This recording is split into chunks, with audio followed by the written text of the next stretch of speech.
Hi guys, this is Rhonda with Hallstromhome, and today we are going to talk about time management and how I manage having 7 kids and an online business where we now blog and we teach women how to build their online businesses and using social media and all the good things. So I want to let you know this video might go a little bit long, but I want to touch on specifically 9 different things to really help you understand that working from home isn't going to be perfect. But I think just realizing that there are certain things that I do to help kind of minimize the stress that we all are going to be under when working from home. Specifically with kids, and I'm not going to touch just a ton on that, just because we all have kids of different ages and that can really look differently with our days. So let's just start with our first tip of 9, and that is to start your day with positive vibes. And let me be honest, it hasn't always been so easy for me. There have been times that I have just had a bad attitude, and when that happens, usually my sales don't go super awesome. Yeah, that's the truth. And so I do try to start each day with just kind of a deep breath and kind of go, okay, a little bit of goal setting in a sense where it's like, okay, what kind of vibe do I want to put out to my customers? How do I want to be with my employees? Some days they probably would rather just strangle me, but that's because we're human, and I want you to understand that having that, we have to kind of give ourselves grace in a sense where you just go, hey, I am human. There's so many mistakes in every single day, and we're not going to get to all the things that we want to. Yeah, I have a list a mile long, as you can imagine. I think we all do. And then we just don't want to beat ourselves up and go, oh my gosh, I didn't get that done, and woe is me. So, in order for me to kind of, let me roll into tip number 2 to really kind of just feel good about working from home, is we created a really beautiful office space. Now, we didn't always have this. I worked out of a closet when I first started, and I had an employee. And so we were both side by side in this tiny little closet space, and we were trying to blog and still do our online sales, and it was challenging. But that's just how it had to be when you first start. It's not always that you can afford to have, but maybe it's even just things like, for me, hanging a chandelier in my spot, or having a bulletin board wall that's pretty with some wallpaper behind it, something that kind of just makes you feel like it's not a dull closet space. So have those things that kind of make you feel good about your space no matter what we're working with, because that does help make you want to go to work, you know what I mean? And tip number 3 is dress like you're going to work. Now, if you watch me on social media, you know that I show up on my Instagram stories in my bathrobe sometimes. Yep, it's true. But I don't usually sit in it for very long because I feel kind of grubby and it's not real motivating, and I can't just move real freely with a bathrobe on. So I do get in the shower and get dressed, and I feel really good about myself when I do dress a little more professionally than even just grubby little, like today I have jeans on that I actually just bought. Instead of doing the whole sweatpants and sweatshirt, you are welcome to do that. But for me, I feel better about myself when I show up with clothes on, like that look good. And even if nobody else can see it, it's just for me. So here's tip number 4, and this one's the hugest one, I think, is be flexible. So I don't really struggle with perfectionism. I feel like that takes joy out of our life if we are too hard on ourselves, thinking that everything has to be perfect. Now, if I came up to my office space every day and said, okay, I can't start work until it's absolutely 100% spotless, I would spend so much time cleaning that I wouldn't be working. So, you know, you can hire that out. You can hire your kids. It's good for them. Plus, I mean, if you know the tax laws and stuff, you can get tax breaks for that. So you can look into things like that. High school kids, if you need some help in any avenue like that, that's a good thing to look into. So being flexible looks like maybe you start your day and you're thinking, okay, I've got to do X, Y, Z. But as you start to do X, you realize, okay, this is actually going to suck me in and I've got to just really hone down on this. And now I'm not going to get to Z. That's okay. Here's a little tip for you guys. Is one of the blessings to COVID is we have this really great thing around here. And we go, well, due to COVID, we're having delays. Now, some of these have been real delays, and when COVID first hit, oh my stars. We had suppliers that weren't shipping. We had businesses that were closed that we worked with. Our builder quit and went back to a different job. And so we were scrambling just to try to find a new builder. Because at that time we were doing plate racks. I just closed that part down because I'm like, you know what? I can't handle that stress. And that's where you become flexible. You look at, is it worth all the energy to figure out something, or is it time to move on?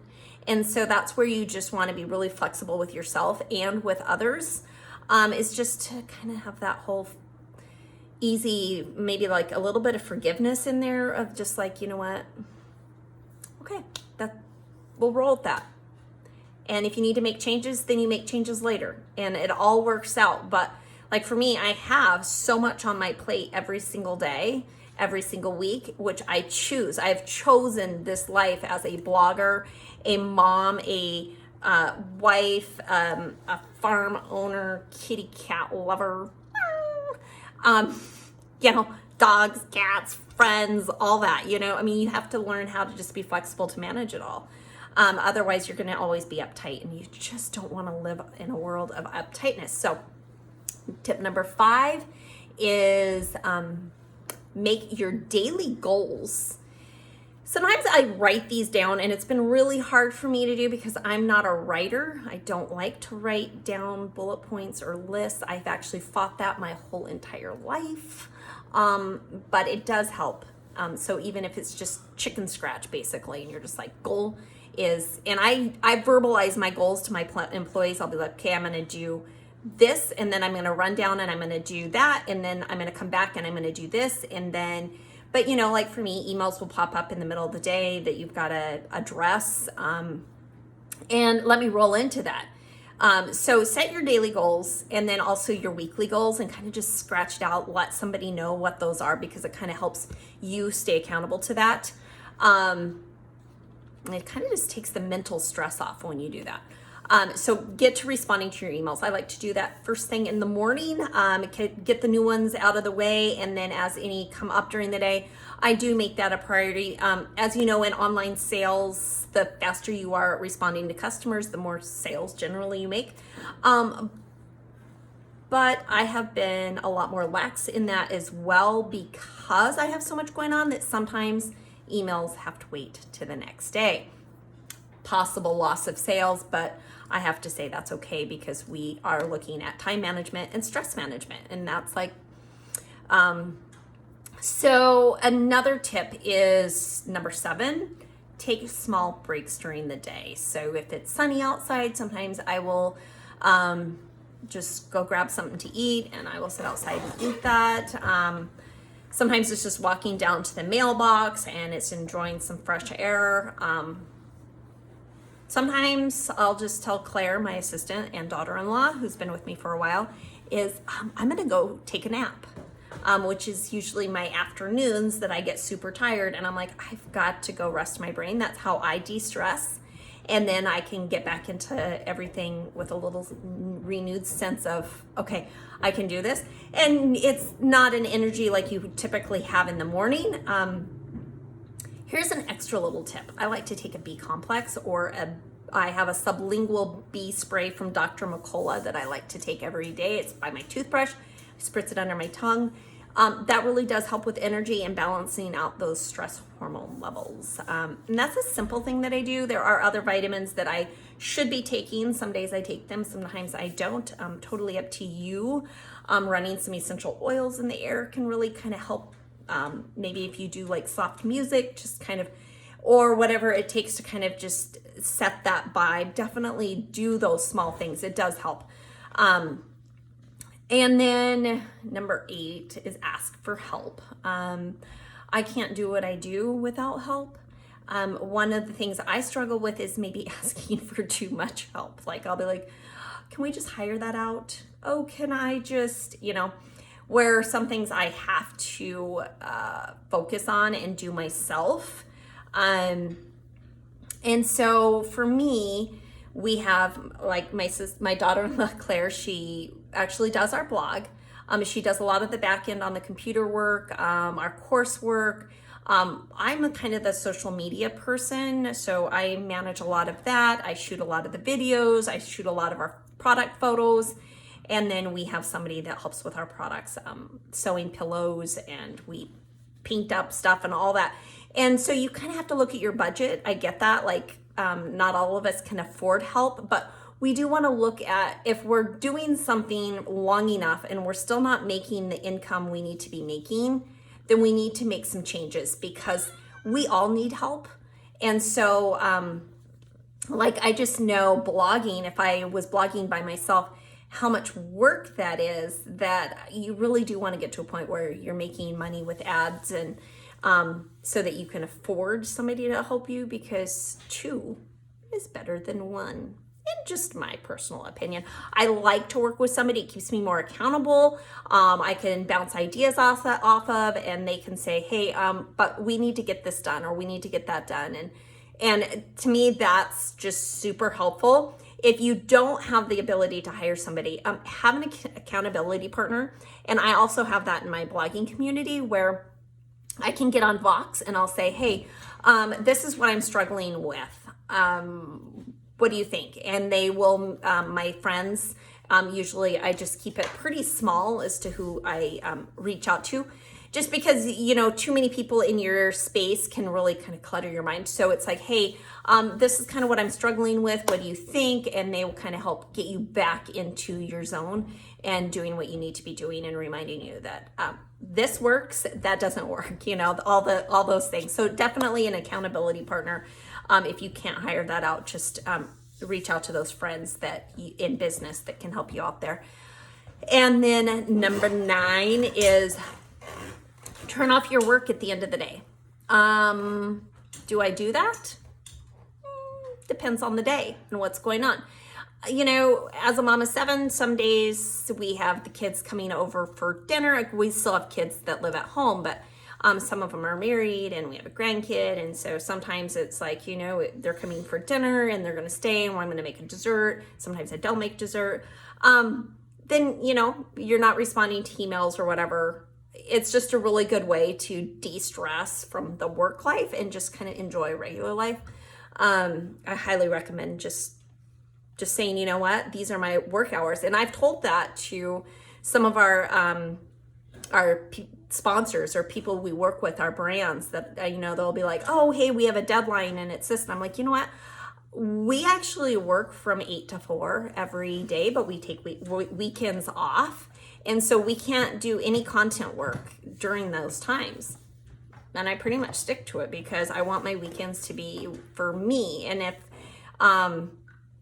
if I don't feel like I want to, say, go work out in my yard, but would rather put together some images for Pinterest, then I'll do that. I mean, that doesn't really feel like work. That's my fun stuff that I like to do. And it's kind of seasonal as well. I mean, in the summertime, we're out at the lake more and all that, but in the fall and winter, then it's kind of like, well, if I'm sitting around, I'll do a little extra work in the evenings, and I'm not going to feel bad about it unless I'm kind of out of control. And usually, somebody will say, hey, you're working too much. So I definitely think it's worth respecting people if they say, hey, you kind of maybe need to tone it down a little bit. Listen to those people. And because I just think we all need to have time that we are just doing our own thing. like cleaning the house. No, just kidding. You can hire that out too.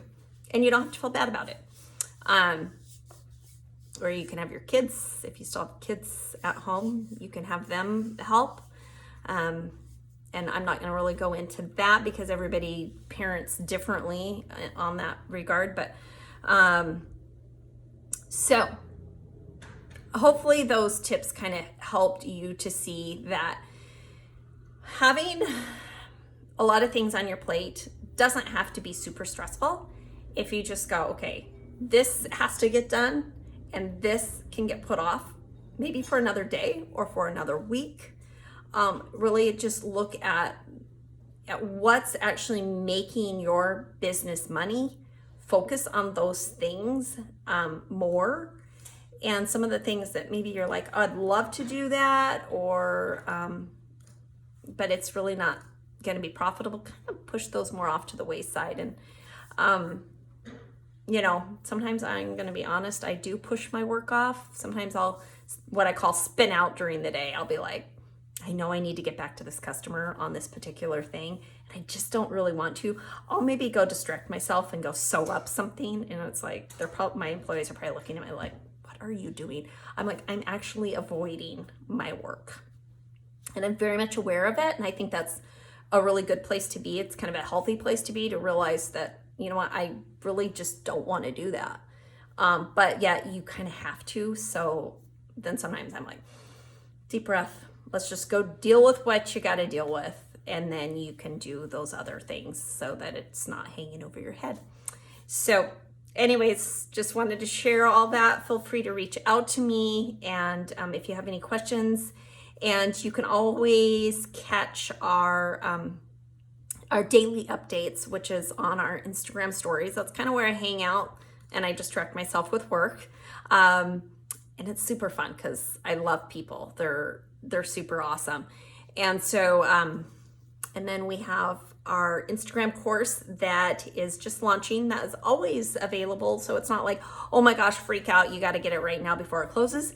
It is always available. We go over all the little tips and tricks, how to leverage your Instagram to get the, like, it's not to grow a mass following. I mean, I don't really encourage the follow for follow type of things. It just doesn't really work, but it's the things that actually do work to get that engagement up, to get your posts seen, to get the customers that you're looking for, how to actually earn income on Instagram. So I know so many people that are just posting over their beautiful photos, but they don't actually earn income. We have 3 strategies on how to do that. So make sure that you check that out as well. And thank you so much for joining me today.